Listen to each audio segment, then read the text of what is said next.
Baik, Bapak Ibu, saudara-saudara yang terkasih, selamat malam.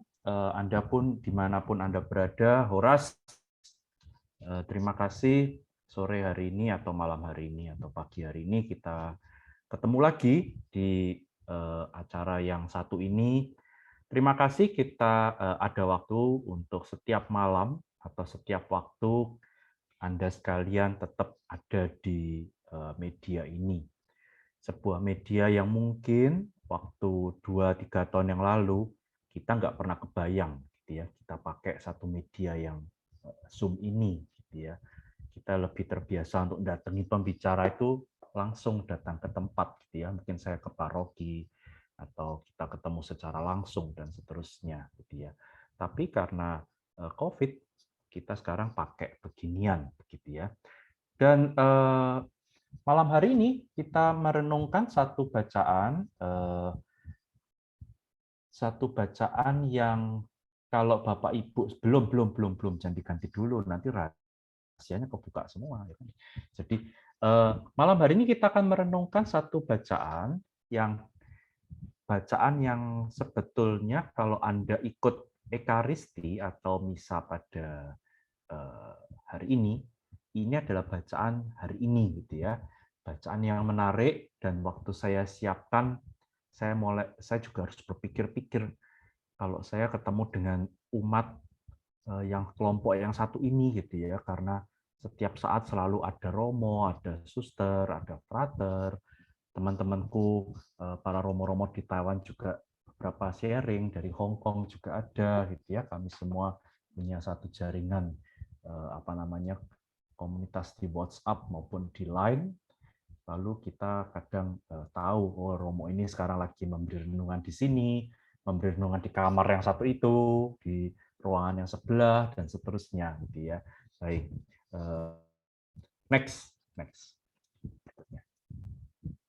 Oke, hari ini kita akan bicara diambil dari Matius bab 7 ayat 1 sampai 5. Sebuah bacaan yang saya kira lihat dari gambarnya pun atau tadi lihat di posternya pun langsung kita sudah tahu gitu ya. Sebuah bacaan yang saya yakin Bapak Ibu sudah tahu, sudah hafal gitu ya. Intinya apa, Romo mau ngomong apapun gitu ya, sudah kebayang gitu ya. Makanya waktu saya nyiapin ini, saya sendiri pun jadi keder gitu ya, jadi bingung. Kalau ini pembicaranya, kalau pemirsa atau pendengarnya sudah tahu semua gitu ya, lalu saya ngapain sharing gitu ya, karena ini bacaan yang sudah wajar banget gitu ya, intinya kan gampang gitu ya. Lihat diri sendiri, jangan lihat orang lain gitu ya. Udah itu aja. Saya akhiri sekian dan terima kasih gitu ya, udah selesai gitu. Tapi kalau kayak gini kan wah nggak sampai 5 menit gitu. Oke, maka kita sedikit baca dulu dari kitab suci ya.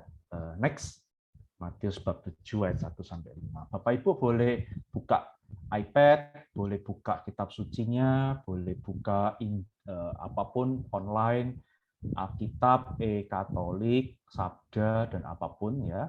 Tapi saya juga akan bacakan dari sini kalau Anda mau ikut bersama-sama saya ya, saya bacakan untuk Anda. Matius bab 7 ayat 1 sampai 5. Jangan kamu menghakimi supaya kamu tidak dihakimi. Berikutnya.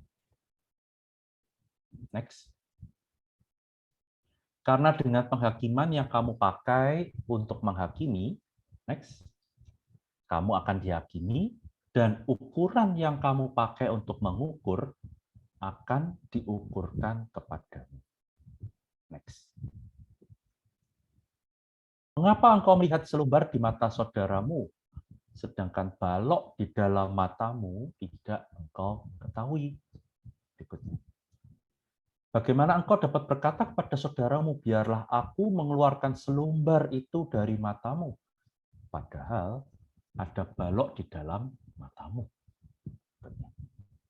Hai orang munafik, keluarkanlah dahulu balok dari matamu, maka engkau akan melihat dengan jelas untuk mengeluarkan selumbar itu dari mata saudaramu. Bapak Ibu, demikianlah Injil Tuhan. Pujilah Kristus. Baik, berikutnya. Next. Kita akan sedikit lihat lebih lanjut gitu ya. Kalau tadi Bapak Ibu membaca bersama saya atau mendengarkan bersama saya, sebetulnya itu ayat-ayatnya sudah saya kasih warna-warni gitu ya, sudah saya kasih tanda-tanda. Jadi untuk memudahkan Anda untuk mengikuti gitu ya renungan singkat kita pada malam hari ini. Yuk next. Yang pertama kata kuncinya saya kasih warna putih gitu ya. Nanti kalau kita lihat di warna-warna putih pada ayat-ayat yang nanti setelah ini, kata kuncinya adalah hakim gitu ya. Menghakimi, dihakimi, penghakiman. Pokoknya kata kuncinya selalu hakim-hakim gitu ya. Hakim-hakim gitu ya. Dan saya yakin Bapak Ibu tahu apa itu tugas dari hakim gitu ya. Tugas dari hakim itu dia yang memutuskan, dia menentukan. Kalau kita datang ke pengadilan gitu ya, kalau Bapak Ibu pernah ke pengadilan gitu ya, misalnya kena tilang gitu ya, daripada kita salam damai gitu ya, kasih selembar 2 lembar warna merah, ada yang mau mengurus ke pengadilan. Nah, biasanya pengadilan itu, hakim itu adalah dia yang menentukan siapa yang salah, siapa yang benar gitu ya. Dan hakim itulah walaupun buktinya sangat kuat, walaupun pengacaranya luar biasa, mau pengacara dan advokatnya pokoknya dibayar sangat mahal, miliaran dan seterusnya, bagaimanapun juga yang ketok palu adalah hakimnya. Gitu ya. Hakimnya ini yang pegang kunci dalam setiap acara pengadilan. Jadi mau saksinya asli, mau saksinya palsu, mau saksinya banyak, sedikit gitu ya. Mau jaksa penuntutnya luar biasa, mau dia hafal luar kepala semua ayat-ayat pasal-pasal pengadilan, ayat-ayat undang-undang, tetapi semuanya itu kembali pada hakim. Dan Yesus itu malam hari ini atau hari ini dia ambil kata kunci itu, pekerjaan itu hakim gitu ya. Jadi Yesus itu ngajak kita untuk yuk kamu jangan jadi hakim gitu ya, karena kalau kamu jadi hakim itu nanti ukurannya sama gitu. Yuk berikutnya next. Karena dengan penghakiman gitu ya, hakim tidak dihakimi, penghakiman gitu ya. Yuk next berikutnya. Kamu akan dihakimi. Jadi kalau saya menghakimi, jadi ini cincai banget gitu ya, pungping. Jadi kalau bahasa Mandarinnya pungping. Jadi balance gitu, adil.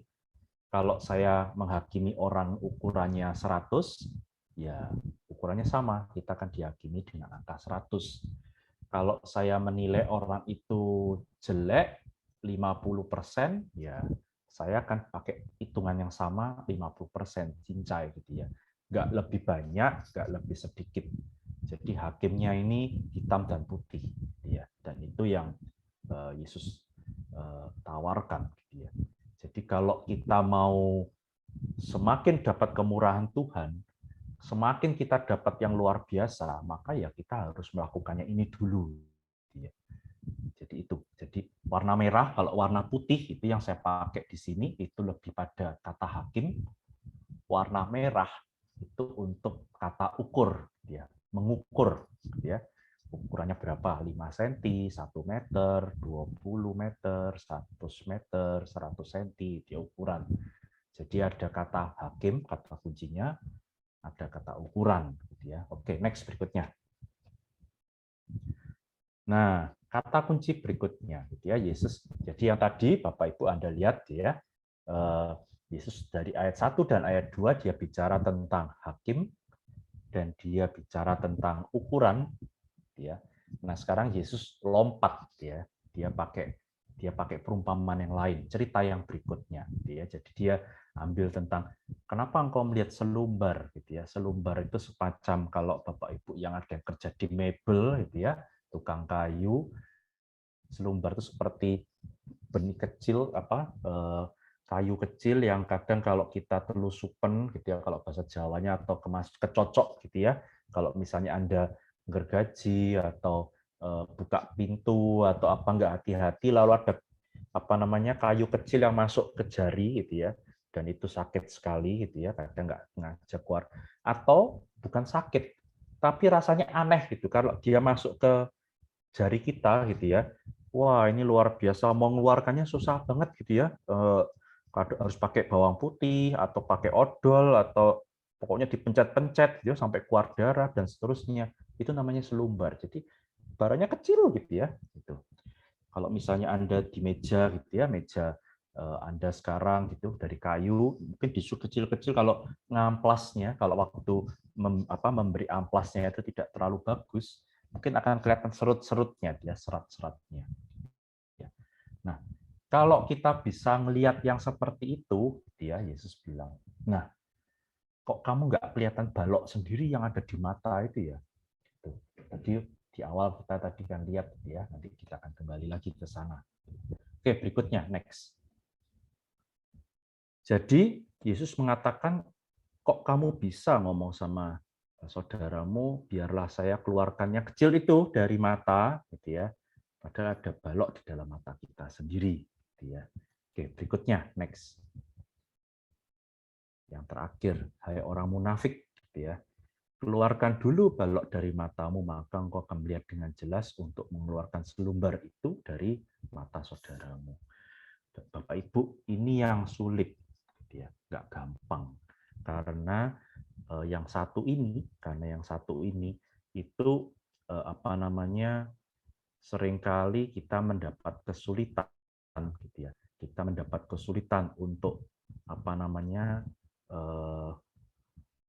lebih gampang melihat salahnya orang lain daripada melihat kurangnya sendiri, gitu ya.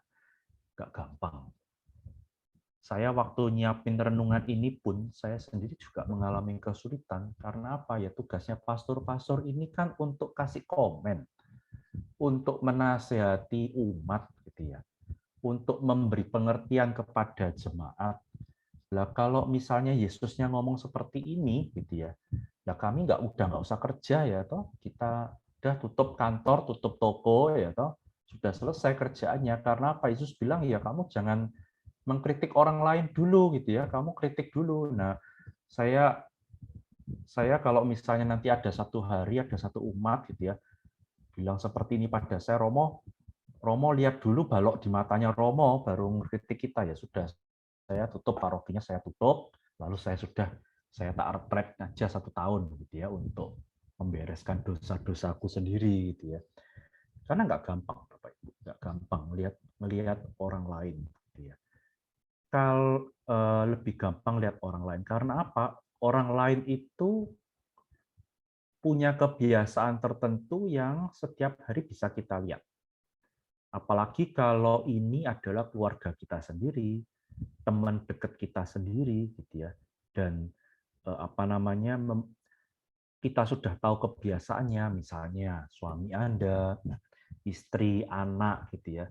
Yang sudah kita tahu kalau A maka B, kalau B maka C, gitu ya. Kalau misalnya dia dikasih tahu seperti ini, pasti ntar jawabannya kayak gini. Mama itu atau papa itu atau suami saya, istri saya, dan seterusnya anak itu atau mertua saya atau menantu saya dan seterusnya gitu ya, atau teman di kantor dan seterusnya. Kita sudah terbiasa gitu ya, sudah. Kalau kita ketemu orang di pinggir jalan itu gampang gitu ya. Kita cuekin nggak masalah karena apa? Cuma 1 kali, belum tentu besok ketemu lagi gitu ya. Tetapi kalau orang-orang yang di sekitar kita setiap hari, atau yang malam ini ada di rumah bersama Anda semua, gitu ya, kita sudah hafal kebiasaannya. Gitu ya. Ini bukan hanya untuk Anda, gitu ya. Ini untuk kami-kami juga yang ada di pasturan, yang ada di biara, gitu ya. Ini semua berlaku untuk kita semua, gitu ya. Dan itu nggak gampang. Maka Yesus ngomong, hai orang munafik, gitu ya, hai orang munafik, karena tamparan keras untuk kita semua gitu ya. Kalau kamu mau lihat orang lain, lihat diri sendiri. Saya waktu menyiapkan ini saya juga ingat ada satu cerita Bapak Ibu. Saya waktu dulu di novisiat gitu ya.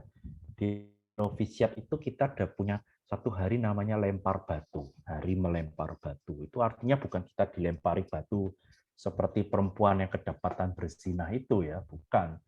Tetapi hari lempar batu itu artinya adalah satu hari, biasanya setelah makan malam gitu ya. Lalu Romo itu panggil kita gitu, lalu apa namanya, misalnya panggil Vincent maju gitu ya. Lalu saya sebagai frater novice waktu itu ya ada di lingkaran, jadi kami semua ada di kapel, gitu ya, di kapel membentuk lingkaran, lalu dipanggil oleh romo novisnya, lalu saya ada di tengah. Lalu saya dilempari batu. Artinya apa ya? Udah semua orang akan mengatakan semua apapun yang tentang kebaikan dan kekurangan saya. Misalnya, Vincent, kamu kalau makan itu jangan banyak-banyak, yang lain nggak dapat makan, misalnya seperti itu. Vincent, kamu kalau pagi itu kalau ada bel cepat bangun. Vincent, kamu itu kalau kerja yang cepat, jangan lambat-lambat. Vincent, pokoknya macam-macam gitu ya. Dan itu hal-hal yang kadang saya sendiri nggak nyangka. Kalau orang itu melihat dan feedback seperti ini gitu ya, itu kadang membuat saya juga kadang sakit hati gitu ya, membuat saya kok bisa ya orang lain tuh lihat saya merasa benar itu ya, saya merasa nggak ada yang salah gitu ya. Tapi dengan feedback seperti ini itu membantuku sendiri, membantu saya untuk berubah gitu ya. Jadi saya diajak untuk dalam acara itu gitu ya, melempar batu itu, saya diajak untuk melepas balok saya di mata saya sendiri supaya saya bisa lihat gitu ya. Oh iya ya, saya kurangnya seperti ini gitu ya. Dan itu nggak gampang gitu ya. Jadi itu yang menarik Bapak Ibu di malam hari ini. Jadi kalau misalnya Bapak Ibu kita punya pertanyaan gitu ya. Lalu kalau saya seperti ini, apa yang harus saya lakukan gitu ya? Karena kita sudah terbiasa melihat orang lain. Nah, Bapak Ibu, saya berikutnya next. Apa yang bisa kita bayangkan gitu ya? Apa yang kita pikirkan gitu ya? Apa yang bisa jadi pertanyaan buat kita malam hari ini? Gitu. Ini satu perintah yang nggak gampang, satu perintah yang bisa didengerin tapi nggak gampang dilakukan gitu ya. Oke, next. Jadi Bapak Ibu, kalau kita malam ini bicara tentang balok dan selumbar dalam hidup gitu ya. Kita semua itu punya balok. Kita semua punya selumbar gitu ya. Kita punya kelemahan. Kita punya itu tanda bahwa kita itu manusia gitu ya. Kita tuh bukan malaikat yang lahir dari atas turun ke bawah. Kita semua itu punya balok dan selumbar. Jangan menyangka bahwa hidup kita itu hanya selumbar-selumbar aja gitu ya. Balok itu besar-besar. Kalau dalam ilmu psikologi itu ada istilah namanya jendela johari. Gitu ya. Dibagi 4 dan saya tahu orang lain tahu, saya tidak tahu, orang lain tidak tahu. Jadi dibagi 4. Saya tahu dan orang lain tahu. Gitu ya. Saya tahu, orang lain nggak tahu. Ini yang bisa kita sembunyiin. Gitu ya. Saya tidak tahu, orang lain tahu. Nah ini gunanya, ya orang kasih masukan. Saya tidak tahu, orang lain tidak tahu. Ya sudah, ini bukan urusan kita. Dia itu urusan Tuhan. Nah malam hari ini kita tuh diajak untuk sama bacaan kita ini untuk lihat yang saya tidak tahu, orang lain tahu, gitu ya. Dan itu yang kadang nggak gampang. Jadi berikutnya, next. Jadi Bapak Ibu kalau kita bicara yang satu ini, gitu ya, pertanyaannya gimana ini kita harus ngatasin ini, gitu ya. Nah, renungan singkatku ini, renungan singkat saya ini, saya mau kasih satu lagu yang saya yakin Bapak Ibu sudah pernah dengar, mungkin menjadi lagu favorit gitu ya. Ini lagu tentang bukan saya melihat selumbar di mata orang gitu ya atau melihat balok di mata saya, tetapi Bapak Ibu ketika saya itu dianggap jahat, ketika saya itu dianggap nggak benar. Jadi ini suasananya berbalikan gitu ya. Kalau Yesus kan ngajak kita hari ini untuk jangan menghakimi. Tapi nggak jarang kadang kita juga dihakimi, kita divonis, kita dikatain jelek, kita itu pokoknya dianggap nggak sempurna. Jadi apa yang mesti kita lakukan? Ya, dan semoga lagu kecil ini menjadi oleh-oleh dari Taiwan untuk Anda sekalian yang ada di Zoom pada malam hari ini. Yuk silakan next, langsung aja pencet next.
Baik, Bapak Ibu, eh, kasih sebelumnya aja sebelumnya. Oke, ini aja ini aja.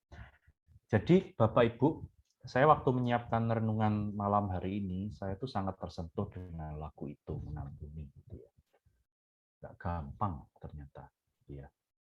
Boro-boro saya mau apa namanya ngelepasin balok di mata saya sendiri, gitu ya. Mengampuni, gitu ya. Ketika saya tuh dilihat bahwa kamu tuh salah, kamu itu nggak benar, gitu ya. Dan malah Tuhan tuh bilang untuk mengampuni, gitu ya. Itu satu hal yang kayaknya gak gampang, gitu ya. Tapi Bapak Ibu, malam hari ini kalau Tuhan itu menawari kita untuk jangan menghakimi, gitu ya. Tapi Tuhan juga ngajak kita untuk mengampuni. Walaupun itu berat Bapak Ibu, tapi yuk kita sama-sama yakin dan percaya pasti bisa kok, gitu ya. Walaupun itu nggak gampang. Walaupun kadang sakitnya itu ya, kalau kata orang-orang sakitnya tuh di sini, wah itu katanya dia itu nggak gampang, dan sakitnya itu mungkin akan terus terbawa, ya. Dan lukanya itu bisa sampai sampai ke sana, ya. Nggak lagi di sini tapi di sana, dan itu kadang sampai bisa 1 tahun, 2 tahun, atau seumur hidup kita selalu ingat sama luka yang satu itu. Ya. Maka Bapak Ibu, yuk kita sama-sama malam hari saling mendukung sebagai satu komunitas besar di Zoom ini, gitu ya, di kelompok LPF, gitu ya, supaya kita bisa saling mengasihi, saling mencintai, saling mendoakan sebagai bentuk dari wujud kebersamaan kita sebagai sebuah keluarga besar, gitu ya, dimanapun Anda berada. Itu saja dari saya, dan semoga semuanya malam hari ini mendapat berkat dan sukacita dari Tuhan.